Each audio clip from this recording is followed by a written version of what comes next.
Comme pour la plupart des bourguisans, mon enfance a été rythmée par le bruit des métiers à tisser d'une usine située à quelques mètres de mon terrain de jeu. Si les claquements métalliques du matin me poussaient à me lever, le soudain et étrange silence du soir, comme si la vie s'arrêtait, ne m'aidait pas à m'endormir à un âge où les peurs nocturnes sont encore là. 70 ans plus tard, Bourg-Argental, mon village natal, ne résonne plus des allers-retours des navettes sur les métiers à tisser. Les bruits des automobiles et des camions les ont remplacés. Et pourtant, en 2018, deux entreprises situées aux abords du village tissent encore. La société Blanc, très visible, mais aussi Tistec, dont les locaux sont peut-être moins connus.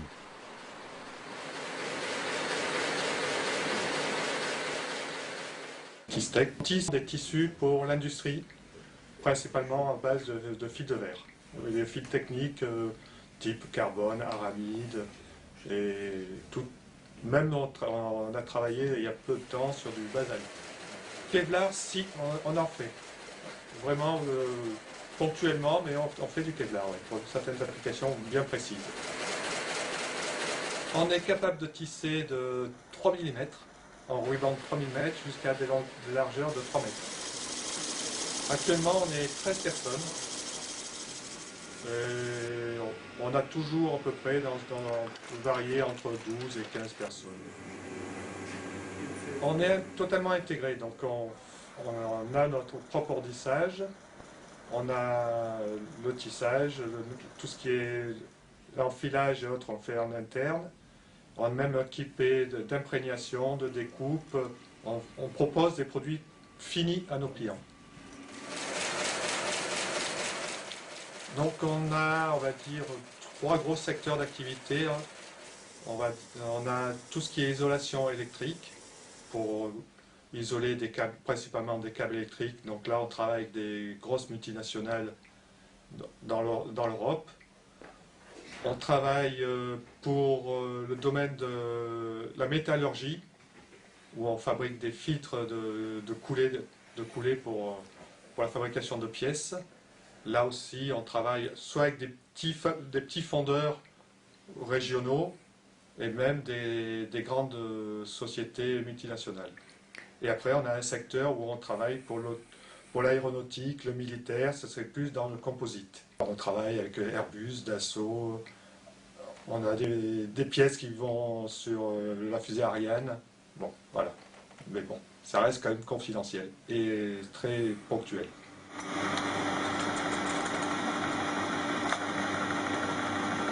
À 60%, nos clients sont en France et 40%, on va dire, la grande CE. Et on a des marchés sur les États-Unis, sur le Japon, sur l'Afrique du Nord, et même on a un client en Chine.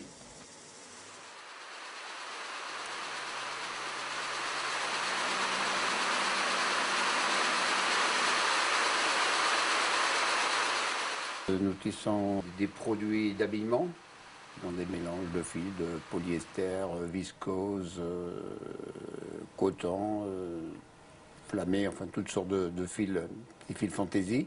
Et puis nous tissons ensuite des articles techniques. Les articles techniques sont faits sur des très grandes laises qui vont de 3,70 m jusqu'à 5,40 m.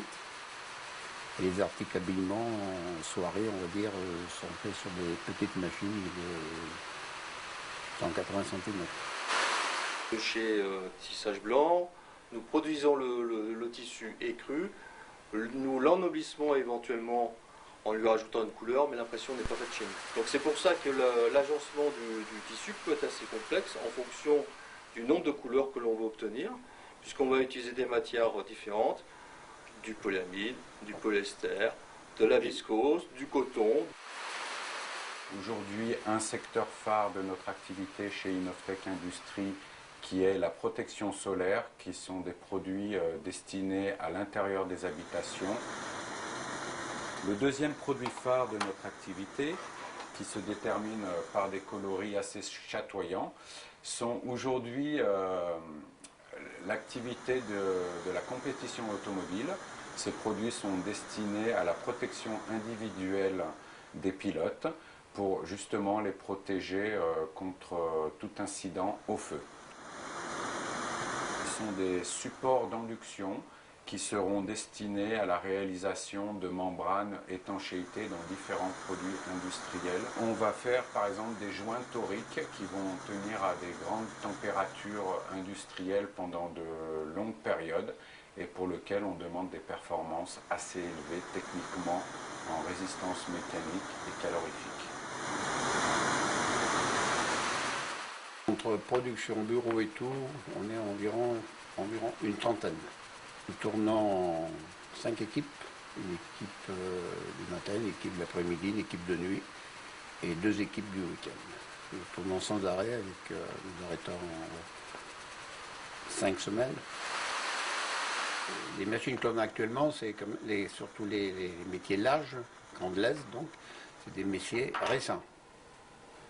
Les plus vieux ont 4 ans, donc c'est des métiers récents pour nous.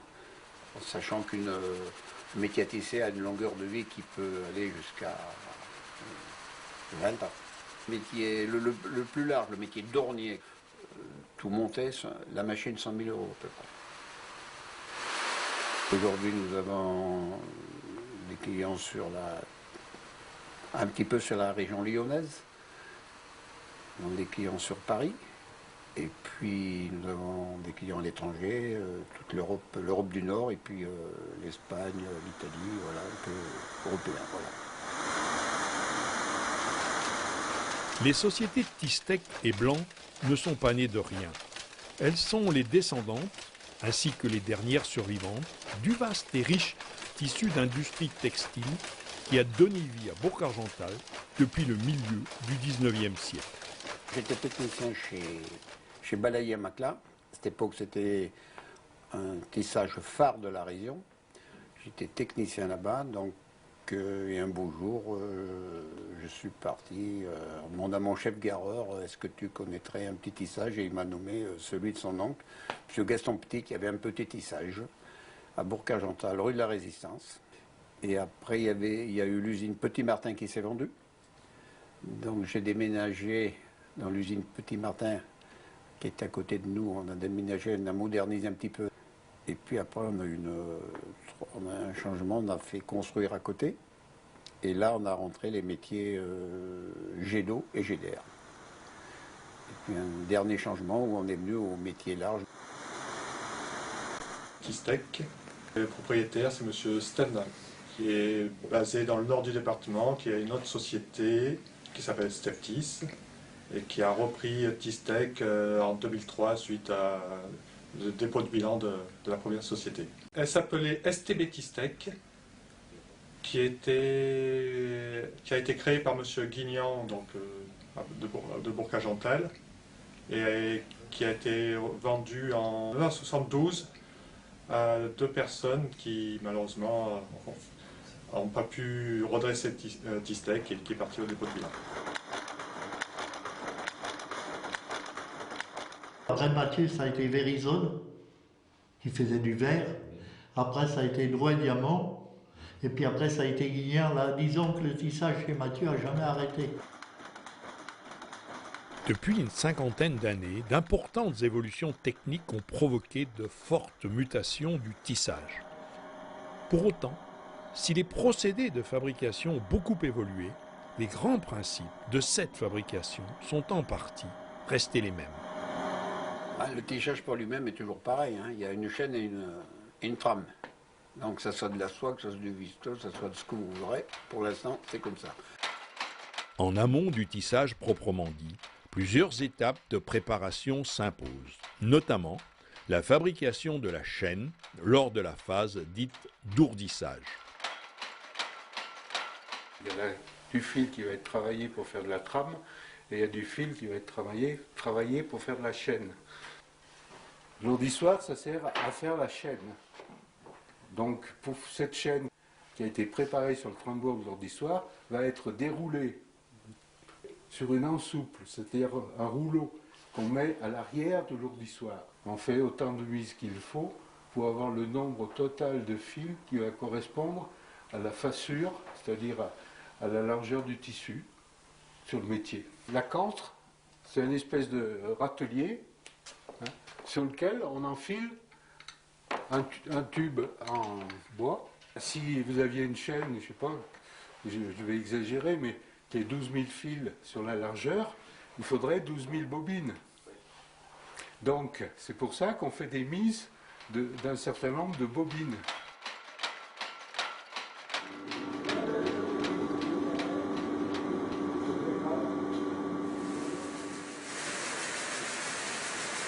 Les fils de chêne sont sur une anse souple qui vient directement de l'ourdissoir et les fils sont envergés de manière avec deux bâtonnets là, de manière à ce qu'on puisse prendre les fils, attraper les fils un par un sans les embrouiller. Ces fils donc après passent dans les lisses du remettage.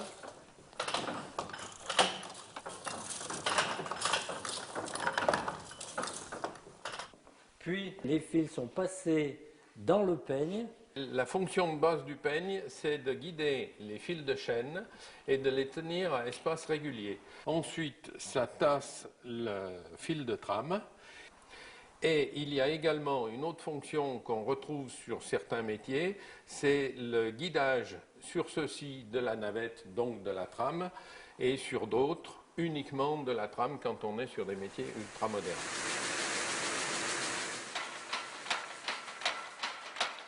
Au départ, la canette, c'est juste un petit tube en bois hein, sur lequel on met du fil de trame, on met la canette sur la navette et on a notre fil de soie qui se défile. Les trames, elles partent différemment. Elles partent avec une navette et maintenant elles partent avec nous. Chez nous, elles partent soit qu'avec un projectile d'eau, soit avec de l'air. La navette, elle passe entre les deux nappes de fil. Elle est chassée d'un côté à l'autre. Dans le peigne, il y a un petit canal. Et dans ce petit canal, la trame, elle est maintenue par ces petites busses d'air qui soufflent. Voilà. Sur ces métiers-là, il n'y a plus de navette. La trame est transportée par un jet d'air. L'air se diffusant facilement, il a fallu amener ici un canal sur le peigne, de manière à guider cet air. On a des lisses qui sont une fois en position haute, une fois en position basse, c'est-à-dire on a un fil en haut, un fil en bas et les fils se croisent. L'eau, alors il n'y a pas de canal dans le peigne, c'est à l'eau plat et c'est l'eau, c'est la force de l'eau qui fait partir la trame. L'évolution du métier, pour moi, elle a bien évolué, mais pas pour moi. Parce que moi, j'ai pas connu la foule ondulante, j'ai pas connu le métier à l'Ernst, j'ai pas connu ça. Je suis resté toujours dans le métier à navette. Le plus simple, c'est deux navettes. Le plus simple de ces deux navettes, c'est qu'elles travaillent chacune leur tour. Mais on peut très bien, il peut être, au lieu de passer une navette puis l'autre, on peut passer 2 fois la même navette ou 4 fois la navette suivante, ainsi de suite. Donc n'importe quoi, on peut varier ça à l'infini. Après, on a tourné à 2 navettes. C'était surtout pour les crêpes, pour mélanger les tors. Voilà. Et puis alors après, on a tourné à 4 navettes pour les armurer. Et après, moi, le plus que j'ai fait, c'est des 6 navettes sur des métiers fumants. Sur des métiers fumants. Maçonnerie, il y avait beaucoup de soie naturelle, de mousseline, quelques petites fantaisies armurées, mais peu. Mais c'était beaucoup, on travaillait pour Bianchi di Ferrier. C'était celui qui faisait travailler la majeure partie des bourguiseurs, des tissages à Bourg. Et puis alors après Colcombet, on faisait du beau tissu. J'étais en bas au rez-de-chaussée où on faisait vraiment du tissu armuré. Puis après, donc à la fin, c'était mieux orienté sur le fil de verre. Et puis alors, après, je suis rentré chez Matevet. Alors Matevet, c'était vraiment le beau tissu. On travaillait pour Hermès.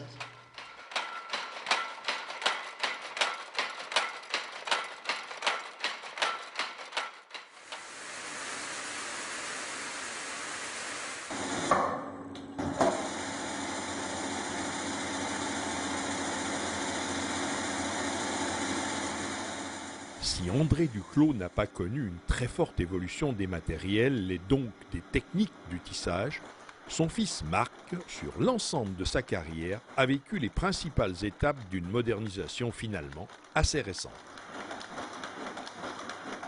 Depuis 1974, j'ai fait du tissu industriel, tissu d'ameublement, tissu de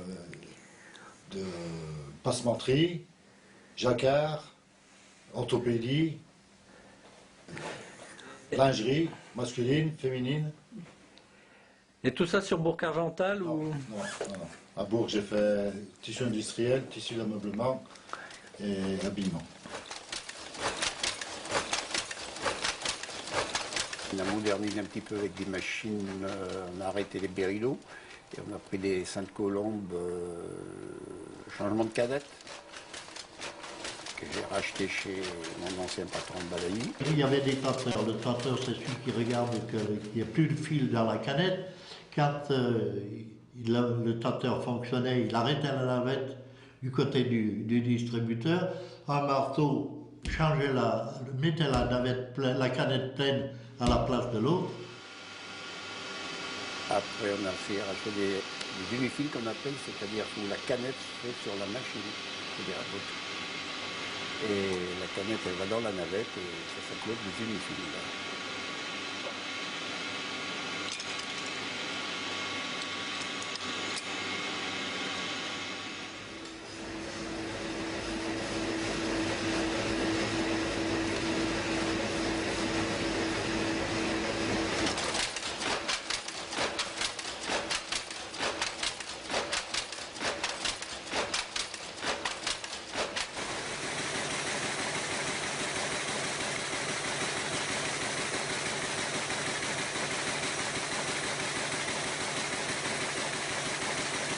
Donc pour les grandes largeurs, c'était des métiers à lance.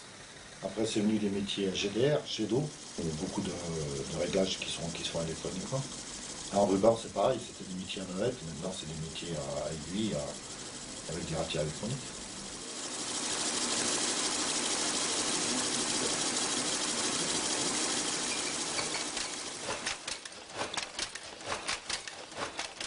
L'évolution des machines et des techniques, ainsi que l'apparition de nouveaux matériaux et donc de nouveaux produits textiles sont indéniables. Mais quand les machines changent, l'activité des hommes et des femmes qui travaillent sur ces machines change aussi. L'ourdissage, donc à ce moment-là j'étais chez Piraire, mais l'ourdissoir n'était pas vers les métiers, l'ourdissoir était à leur maison bourgeoise. L'ouvrière était chargée de tout ce qui tournait autour de l'ourdissoir. Quand une chaîne était terminée, on refaisait une chaîne avec des bobines, qu'on en avait des fois jusqu'à, je sais pas, 150, 200 peut-être. Hein. Eh bien d'abord il faut monter tous les tubes sur là. Tu prenais tous les fils qu'on amenait près devant l'ourdissoir là, et on passait les fils dans le peigne envergeur, puis ensuite dans le peigne, le petit peigne devant qui déterminait la largeur simplement de la mise. Et on faisait tant de mètres, après on s'arrêtait et on refaisait une petite bande bien ajustée. Il faut faire donc la mise, comme on faisait le fils. Et puis alors bon, il faut le faire tourner, on le faisait tourner, il fallait régler des appareils. Le chariot, on l'amenait à la bonne position, manuellement, avec le volant qui est ici. Il y avait la barre là, pour démarrer l'ourdissoir.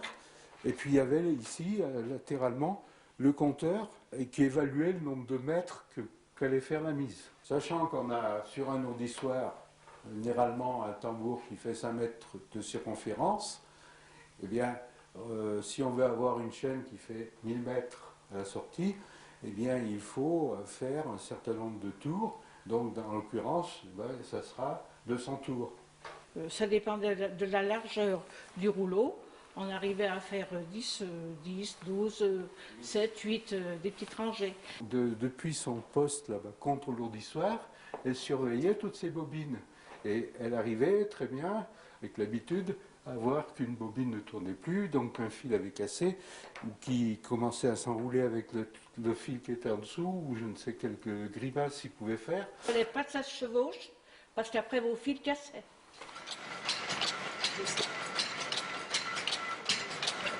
Le peignet partait d'une bobine de ruban qui était ici les lamelles.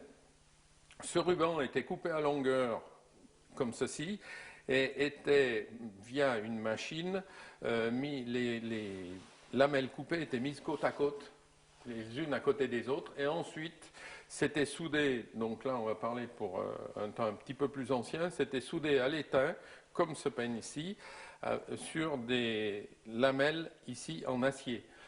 Plus tard, les lamelles en acier et l'étain ont été remplacés respectivement par des profils en aluminium et des colles époxy. Ça dans les années 60. Donc là, c'est la préparation, c'est la première phase. Une fois qu'on a mis les mailles sur les cadres, pour travailler à la méthode stéphanoise, il faut passer le fil dans tous les œillets à la fois. Donc, on se munit des aiguilles.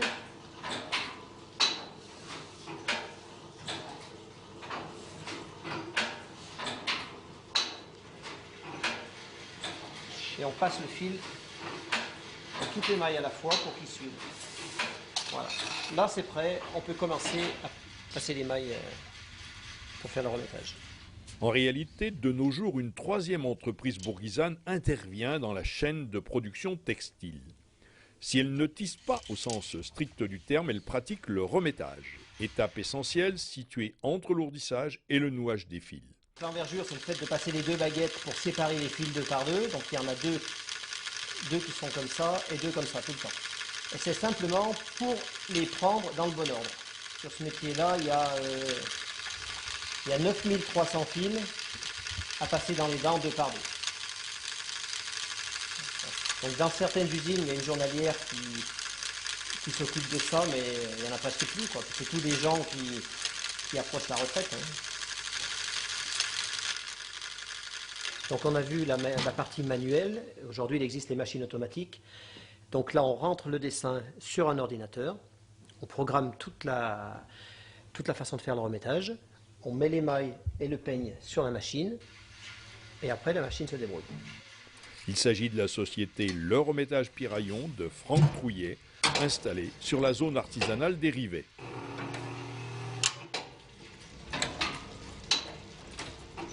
Le remettage consiste donc à introduire les fils à la main ou à la machine entre chacune des dents du peigne. Fils qui ne sont pas destinés à être tissés. Ils jouent le rôle d'amorce. Une fois noués au fil de la chaîne, ils permettent à ceux-ci de se glisser à leur tour entre les dents du peigne.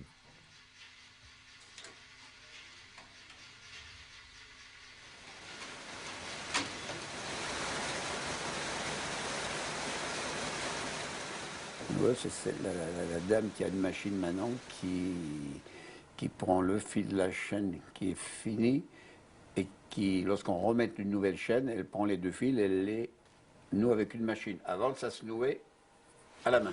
Maintenant, c'est une machine qui noue les fils en un fil, un fil, un fil. Quand la chaîne est finie, là, alors on la prenait, on mettait la nouvelle chaîne, et après il fallait tout faire, tout machiner tous les fils l'un par l'autre, la machine.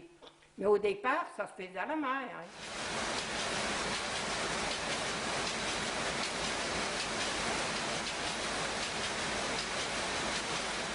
Moi, j'ai jamais noué à la main, j'ai toujours noué à la machine. Alors on mettait une machine et puis on nouait le rouleau neuf avec l'ancien.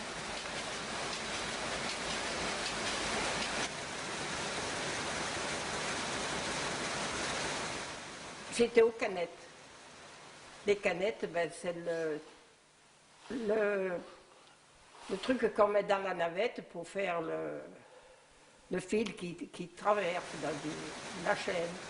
On mettait une bobine sur un fil et puis on en tournait autour de la canette et ça s'enroulait, quoi.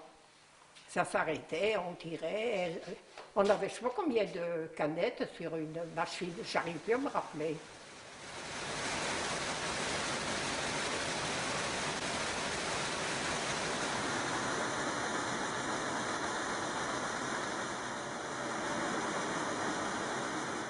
La mise en route est faite par la personne qu'on appelle gareur, mécanicien gareur. Voilà. Il fait ses réglages, il fait tourner la machine à longueur les longueurs de trame, les densités de trame et puis tous les petits réglages qui fait que la machine va bien tourner ou moins bien. Quand ça rentrait dans l'escargot, hein, s'il y avait de l'humidité, ça faisait. S'il n'y a pas d'humidité, le fil il se promenait, il ne rentrait pas dans l'escargot. C'était ça. Puis c'est la question aussi, c'est qu'on baillait, moi ça m'arrivait, hein, mes compétences ne devaient pas être assez complètes, et je baillais quelque chose, à pas arriver à trouver la solution, pourquoi que ça n'arrivait pas à marcher, pourquoi qu'on n'arrivait pas à trouver. Ça m'arrivait des fois la nuit d'y rêver, et de trouver la solution, c'est ça qui était bien. On avait un homme qui nous installait nos rouleaux, qui nous installait tout, et quand c'était prêt, nous on était prêts à démarrer. Il y a des travaux qui étaient pénibles. Enlever une anse souple derrière un ourdissoir, ça c'est les reins, moi, ils ont pété là. D'une manière ou d'une autre, il fallait se débrouiller, il fallait trouver, hein, surtout chez Mathieu, il ne fallait pas que le métier reste arrêté. Eh bien, ici on trouvait la solution, même, je dirais, avec un bout de ficelle, ça n'a pas d'importance, il fallait, c'est pas quand on tournait avec des bouts de ficelle, ça en était loin. Hein. C'était des réglages pas très très précis, c'était à peu près, c'était au, excusez-moi du mot, au pif, un petit peu quoi. Et c'était tout la personne sentait comment il fallait régler la machine. Maintenant, il y a toujours un petit peu ça, mais maintenant c'est beaucoup plus précis. On n'a plus c'est plus la clé à molette, c'est plus sur l'ordinateur où on fait nos réglages le plus pointu possible.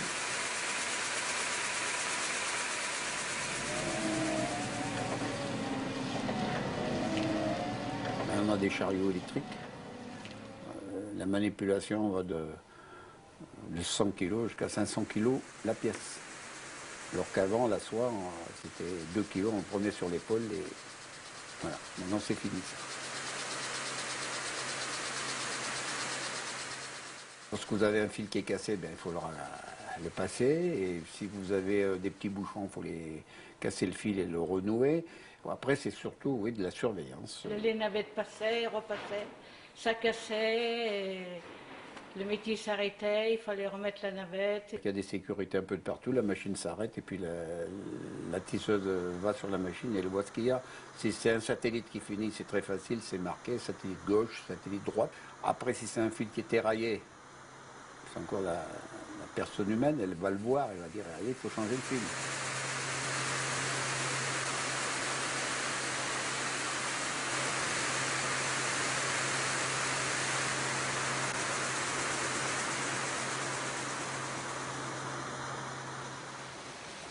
J'ai donc travaillé chez Colcombet. Elles avaient 3 métiers quand je suis revenu de l'armée, en 1953. Après, je suis allé travailler chez Matevet. Elles avaient 3 métiers, puis après on a mis 6 métiers quand on a mis les automatiques. Après, quand je suis retourné chez Colcombet, elles en avaient 34. Maintenant, dans une usine où c'est que c'est des métiers à GDR, elle a entre 30 et 40 métiers.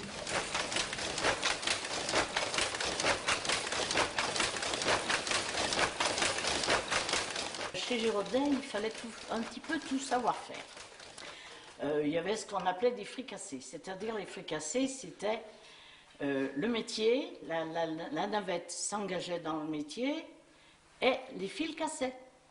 Et quelquefois, ça cassait à la largeur de la navette, hein, ce qui faisait que dans le satin, ça faisait une longueur.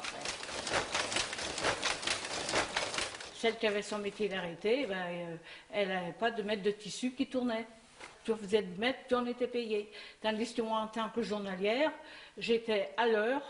Si je mettais 10 minutes pour renouer un fil, je mettais 10. Et c'était une horreur, d'autant plus que la tisseuse ne tenait pas à ce que son métier s'arrête longtemps, du fait qu'elle était au mètre. Donc quand elle nous voyait arriver, si elle savait qu'on n'était pas tellement capable, elle nous faisait des gros yeux en disant « elle va me bouffer mon temps ».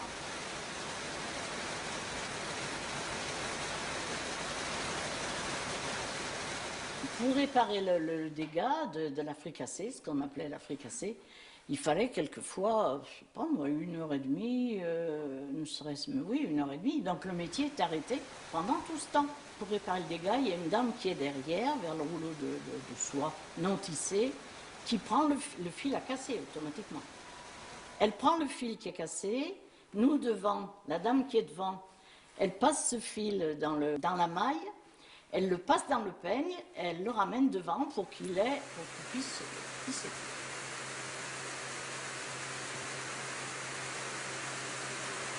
Oh, c'est quand même physique parce que les cônes de fil sont de plus en plus lourds, de plus en plus gros.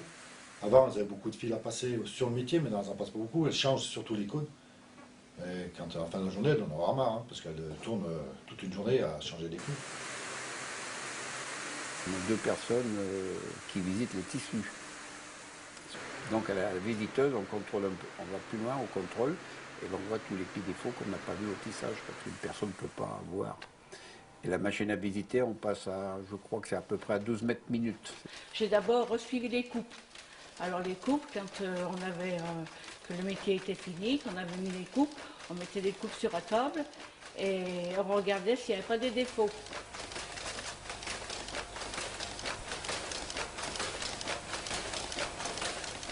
Cette machine à visiter, on va mettre quelques caméras, parce qu'on a des défauts que l'œil humain ne peut pas toujours déceler. La caméra l'avertira, comme le feu rouge, attention, il y a le feu rouge, il ne faut pas passer. Là, la machine va dire, allez un petit peu plus loin à la visite, il y a des petits problèmes qui n'ont pas été vus, mais moi je le vois.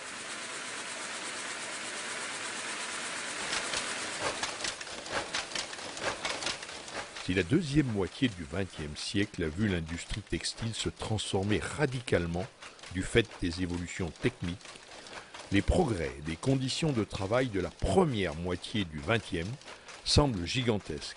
Autrement dit, la vie des travailleuses et des travailleurs du textile d'hier, et a fortiori de ceux du textile d'aujourd'hui, n'ont pas grand-chose à voir avec celle des ouvrières des années 1900. C'est coupé. Je viens de tourner un film d'après l'essai de Michel Perrault qui s'appelle « Mélancolie ouvrière », qui décrit à travers le témoignage d'une ouvrière, Lucie Beau, qui a été une des premières syndicalistes françaises, qui en 1905 et 1906 mène 2 grandes grèves à Visil et à Voiron. J'ai craché une fois. Oui, non, mais je crois que les relations sociales à l'intérieur des tissages étaient au fond assez semblable à ce qui se passait dans l'Isère et ce qui se passait là à la frontière de la Loire et l'Ardèche. C'était peut-être, à Saint-Julien-Molin-Molette en tout cas, peut-être des conditions un peu plus acceptables qu'en Isère, un peu plus acceptables. Voilà. C'est coupé. Je vais garder plus longtemps au pied. C'est bien, c'est vachement bien, c'est la bonne celle-là. Ouais. Alors on se met sur le travelling maintenant.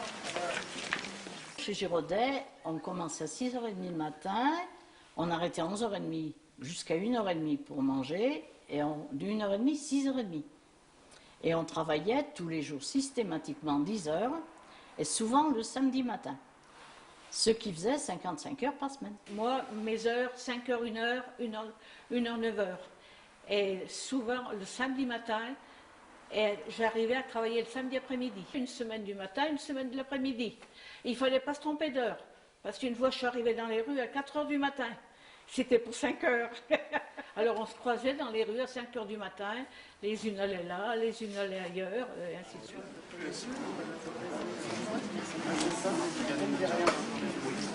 Les choses principales étaient évidemment les 13 heures de travail quotidiennes. C'était des salaires extrêmement bas, avec un personnel majoritairement féminin, avec des dortoirs, puisque les filles qui venaient de la campagne dormaient là et travaillaient là, une surveillance masculine, et l'on peut supposer, dans ce cas, comme c'était le cas dans l'Isère, évidemment, des formes de harcèlement allant vraisemblablement jusqu'au viol. Est-ce qu'on peut appeler ça droit de cuissage ou... Enfin, c'est sûr que certains patrons profitaient de certaines ouvrières, mais consentantes ou non, bon, où s'arrête le niveau de consentement, c'est difficile à dire. Hein. Alors chez Pirer, c'était la vie de famille. c'était réellement aussi bien M. Félix Pirère ou Jean Pirère. Et oui, alors eux, c'était réellement la vie de famille. Quand je suis rentré chez Matevet, où le jeudi, il y avait une heure où les femmes allaient faire leur marché. Elles quittaient l'usine, elles allaient faire leur marché. Ça n'a pas duré bien des années, mais c'était ça. Un peu côté famille. Comme Matevet, quand son fils est marié, il nous a payé un repas. Les Catherinettes aussi, quand il y avait les Catherinettes, j'ai fait les Catherinettes chez Matevet aussi, je me rappelle. C'est là que je me rappelle le mieux, parce que j'y suis resté 21 ans. Hein. On ne se voyait pas tellement, enfin bon, mais moi je ne me plains pas des patrons où j'ai passé, j'ai été bien. Bon, il fallait faire son travail, hein. Mais à part ça, bon. J'étais noueuse, mais le patron me remplaçait. Je nouais avec lui. Les patrons, ça dépend. Avec Mazzoni, c'était très bien, parce que c'était un bon patron, qui était compréhensible. Colcombet, c'était déjà plus la grande boîte. Matevet, ça a été admirable, malgré qu'il y a eu des jours où j'en avais marre, parce que tout le monde a son caractère, eux aussi. Mais ce qu'il y avait de très très intéressant sur eux, c'est qu'ils savaient mener leur affaire, et ils connaissaient leur affaire. Et ils m'ont fait confiance. Ils m'ont laissé la bride sur le cou. Quant à Guignard, j'aime mieux pas en parler. On démarrera un peu plus tôt quand même. Ah, moi je démarre. Marcel, démarre-moi la charrette derrière, s'il te plaît. À Voiron notamment, des curés avaient été chargés d'aller recruter des ouvrières italiennes dans le Piémont. Et ces Italiennes, en arrivant en Isère, ont découvert que les promesses qu'on leur avait faites, mirobolantes de salaire, d'emploi, de retour au pays, etc., étaient tout simplement des mensonges, qu'elles vivaient dans des dortoirs infects, qu'on leur changeait les draps une fois par an, qu'elles n'avaient qu'un broc pour 50 et un seau pareil, qu'elles ne mangeaient pas de viande. Elles mangeront de la viande pour la première fois quand elles se mettront en grève. Enfin, quand les Français se mettront en grève et quand, grâce à Lucie Beau, les Italiennes se mettront aussi en grève. Ministère de l'Intérieur, commissariat de Saint-Chamond. J'ai l'honneur de vous adresser copie des revendications des ouvriers et des ouvrières du textile de Saint-Julien-Molin-Molette et des réponses patronales et aussi ouvrières qui en ont été la suite et qui ont amené à la grève à partir du 2 courant.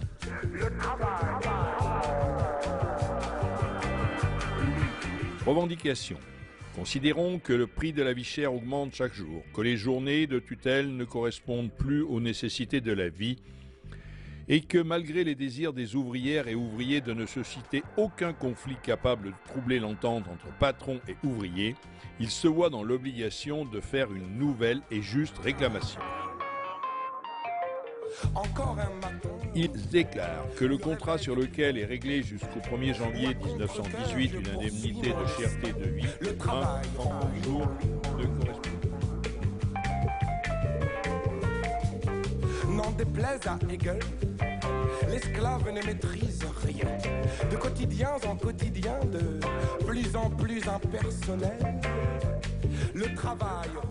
Bourg-Argental a été beaucoup plus calme que Saint-Julien, puisque Saint-Julien, il y a eu des grandes grèves en 1917. Le préfet a fait intervenir la gendarmerie et ça s'est soldé par le renvoi des personnes qui gênaient un peu les patrons, quoi, disons des plus. Et puis ça a surtout été pris en main par la CGT à l'époque. Il y a eu aussi des Italiennes, en tout cas à Saint-Julien-Molin-Molette, parce que l'une des actrices du film, une qui joue une Italienne, est la petite fille d'une de ces Italiennes qui est venue.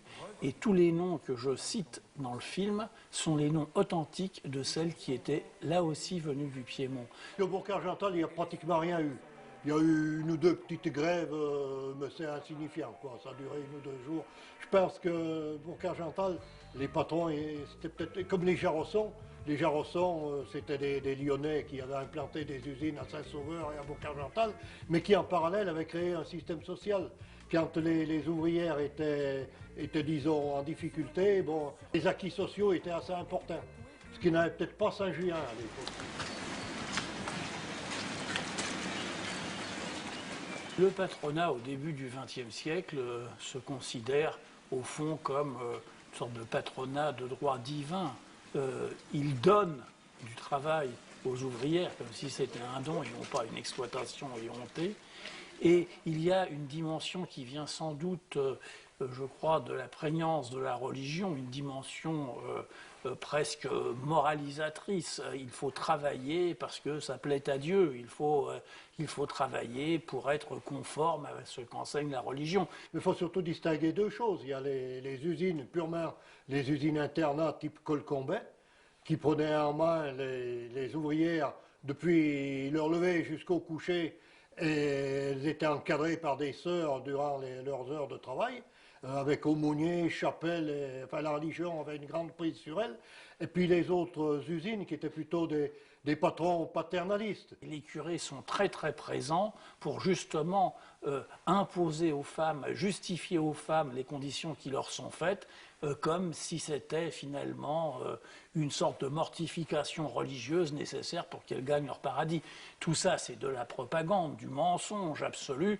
Le patronat du début du XXe siècle n'a qu'une idée en tête, comme celui du XXIe siècle, s'enrichir, gagner plus, toujours plus, sans arrêt plus. Les réalités concrètes de ce qu'ils voient, ils sont volontairement aveugles. Ils ne veulent pas le voir, ne pas le connaître, ne pas le savoir. Il ne faut pas oublier que les patrons, souvent, étaient aussi les seigneurs, entre guillemets, dans la cité où ils étaient. Ils étaient tous soit maires, soit présidents de la fabrique, soit présidents des associations cléricales et tout. Donc ils étaient très liés avec le clergé, tout du moins sur place, quoi. Les radicaux socialistes étaient anticléricaux. Vidon, je pense, était un patron anticlérical. Ça fait pas de... Il n'y a pas de doute là-dessus. Maintenant, est-ce que les ouvrières étaient mieux traitées chez Vidon que chez Sénéclaude? Ça, je ne me prononcerai pas, j'en sais rien. C'est moi, je suis à la mode macroniste.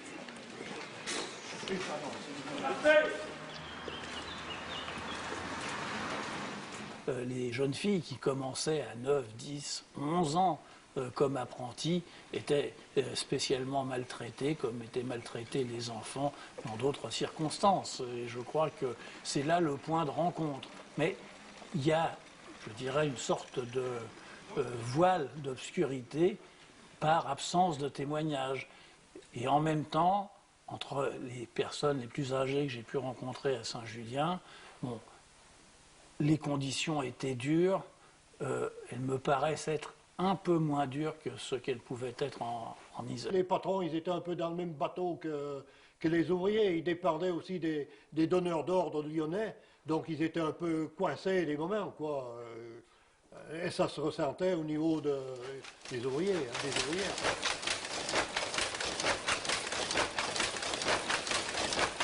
Dans les années 50 ou 60, alors que le bruit des métiers rythme toujours la vie locale, l'industrie textile d'alors emploie beaucoup de personnel féminin, notamment des jeunes filles issues des campagnes environnantes. En revanche, les jeunes garçons sont souvent obligés de quitter leur village pour trouver du travail. Il y avait que des femmes au tissage, hein. Il y avait pas à cette époque, il n'y avait pas d'hommes. Ouais. Ben, à l'âge de 18 ans, sur Bourg-Gental, on allait au tissage. En majorité, c'était des jeunes filles. Et souvent jusqu'à leur mariage, oui, jusqu'à ce qu'elles se marient et qu'elles aient les enfants. J'étais jeune, on n'était pas... Je pense, je ne sais pas ceux qui avaient une famille, mais il n'y en avait pas beaucoup qui avaient des... À cette époque, les femmes qui avaient des enfants ne travaillaient pas bien. Hein. Quand on avait des enfants, on arrêtait le textile, on gardait les enfants à la maison. Pour la bonne raison, c'est qu'on n'avait pas question de paye, on ne pouvait pas se payer pour faire garder les enfants. Et puis il y avait beaucoup moins de nounous que maintenant. De ma classe, la 51, de tous, on était une vingtaine, ils sont tous partis.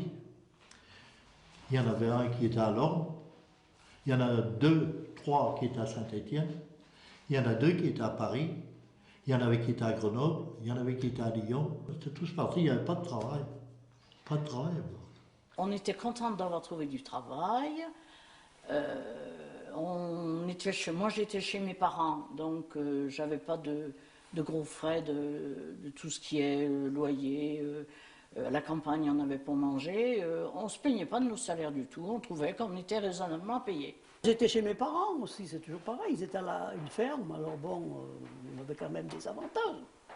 Si, mais ça me suffisait bien. Moi, j'avais pris une chambre à Bourg-Argental, après, ben, je me débrouillais. Celui qui était, disons, au maître, qui faisait ses... Bon, si son métier marchait très très bien, selon le tissu, le fil qu'il avait, il arrivait à faire des payes plus importantes. Mais comme moi qui étais journalière, j'avais toujours la même paye. Hein. J'avais des fiches de paye, je ne me rappelle plus du prix. Puis les francs, je les ai carrément oubliés. À ce moment-là, les commerces, les artisans, ils gagnaient leur vie. Hein. Les fils d'artisans, qui étaient à peu près de mon âge, ils avaient un autre train de vie que moi. Hein. Vous prenez de Renault, vous prenez Berlier, nous, en question de salaire, on ne gagnait pas beaucoup. Ouais. On vivotait, quoi. Enfin, on était bien contents de travailler. C'était limite. C'était limite. On habitait chez les parents, parce que s'il avait fallu payer réellement un loyer, on amenait tout ce qu'il fallait pour manger, parce que s'il fallait tout acheter, on n'aurait pas pu. Hein. C'était très mal payé, une ouvrière en soirée.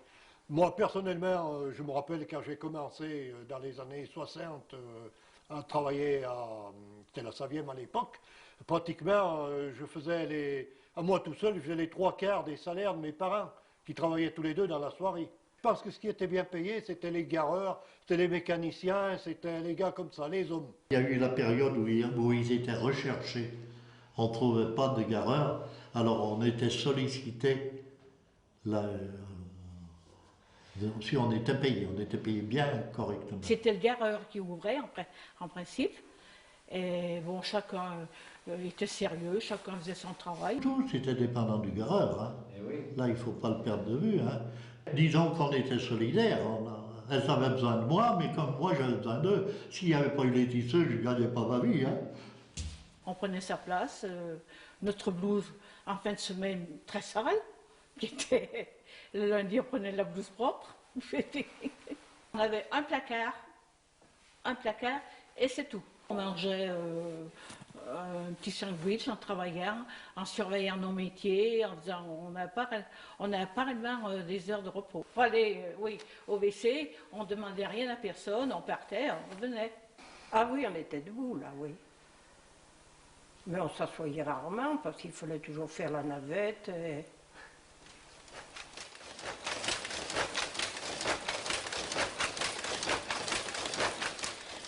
Le bruit des usines avait une grosse importance parce que ça prouvait qu'un peu partout il y avait du travail qui se faisait. Dans les rues, il y avait des petits ateliers, des plus gros, voilà. Je suis en train justement d'y regarder, j'en ai déjà trouvé 50. Alors, grande usine, petite usine, j'en ai trouvé 50. Dans les usines, c'était très très bruyant. S'il y avait une coupure de courant, tout de suite on disait ouf! Parce que c'était l'horreur. Ah, mais l'horreur. Ben, le bruit, c'est pénible, mais on s'y fait. On s'en rend pas compte. On s'y fait, oui. On n'avait pas du tout de protection sur les oreilles. C'est pour ça que maintenant, on est dur d'oreille. J'étais pas toujours à l'atelier, donc le bruit, je l'avais pas toujours. Quand on était à faire les voiles d'œil, on n'avait pas le bruit de l'atelier. Où j'étais très très bien, moi c'était l'ourdissage, parce que comme j'étais à la maison bourgeoise, je n'avais absolument point de bruit. On ne parlait pas tellement, hein, parce qu'on n'avait pas bien le droit de parler, à cette époque, de parler entre nous. C'est vrai? Ah oui, ça... Et il ne fallait pas s'amuser, hein. Du début du XXe siècle aux années 50-60, les conditions de travail des ouvrières et des ouvriers se sont donc considérablement améliorées. Pourtant, vues d'aujourd'hui, elles apparaissent comme très sommaires et ne peuvent s'expliquer si l'on ne s'intéresse pas au mode de vie des jeunes filles habitant alors les hameaux des environs de Bourg-Argental. L'exemple de l'utilisation des 2 semaines de vacances, les fameux congés payés arrachés en 1936 lors du Front populaire, ainsi que le poids des prescriptions familiales, donne la mesure des changements sociétaux qui sont encore à venir.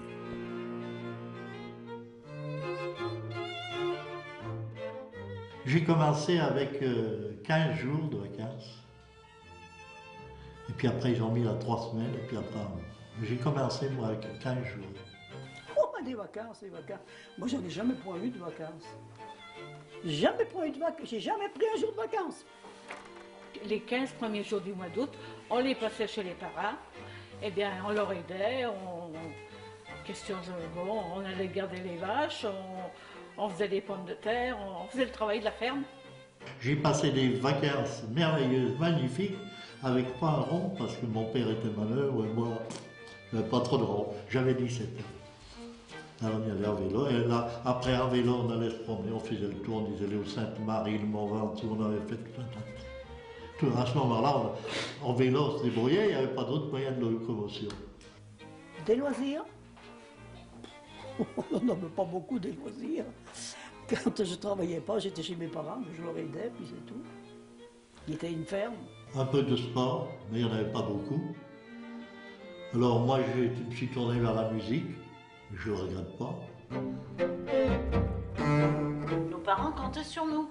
On était là, on devait aider. Ne serait-ce que s'occuper des bêtes un petit peu, aller faner, pour aller aider à faner, pour aller aider à moissonner. Oui. Pour la batteuse, il fallait qu'on soit là pour aider maman à faire leur repas. Voilà. C'était automatique, on ne nous demandait pas si on voulait ou pas. C'était ancré en nous. On était nés là, on devait aider les parents. Ma première paye, je la donnais à mes parents. Ah non, non. Ah si, moi je lui donnais quelquefois. Mais enfin... Pas toutes, mais j'en donnais à mes parents. Si on payait un peu tout, il fallait, hein.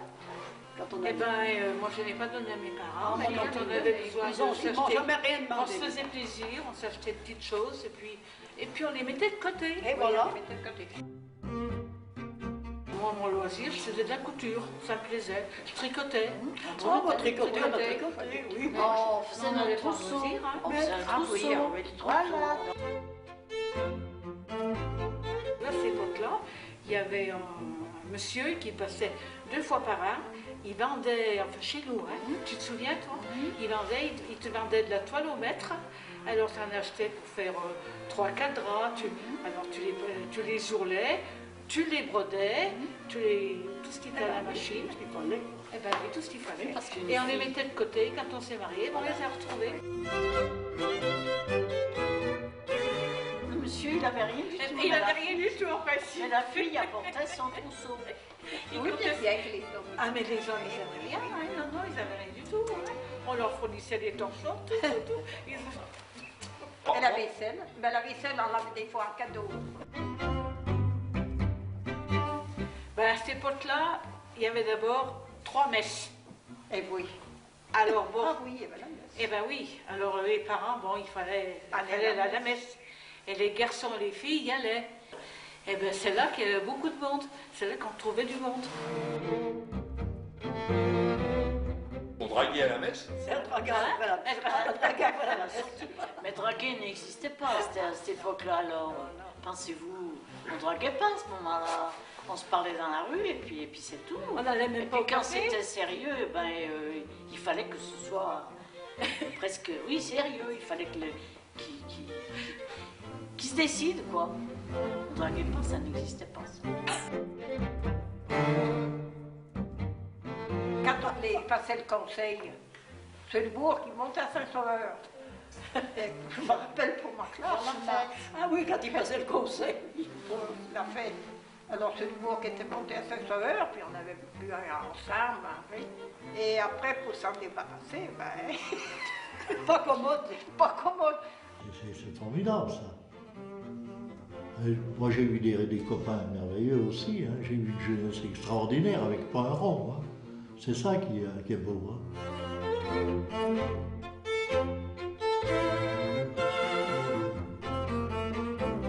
Pendant les vacances, on avait la vogue et c'est tout. Hein. Oui, et on n'y allait pas trop longtemps. Et on n'y allait hein. pas trop. Oui, On n'y allait pas trop. Il fallait rentrer à 7 h du soir. Ben oui. On ne passait pas toute la nuit. Comme tu disais tout à l'heure, on allait voir Tour de France quand il passait. Et voilà. Et comme il passait assez Ah, souvent, il passe une fois. il y a Paris-Nice aussi qui passait. Il y a Paris-Nice, mais oui, Paris-Nice passait. On n'allait pas trop bas là. Il fallait Puis il n'y en avait pas des masses. De toute manière, on ne sortait pas de samedi. Hein. On Ah sortait non, on sortait le dimanche. Et on rentrait pas tard, hein. Il fallait rentrer. On était au travail. Il fallait surtout rentrer pour les parents. C'est les parents, parce que... Surtout une fille, elle ne devait pas traîner après à la nuit. Hein. Non, il fallait rentrer à la nuit. On est en 58, 59, 60, 58, 59, moi. 55 et 60. 55. Oui. 60. Ah non, on s'est mariés après, c'est pas pareil. J'ai fait le métier que j'aimais, les passions que j'aimais. Le travail rend libre.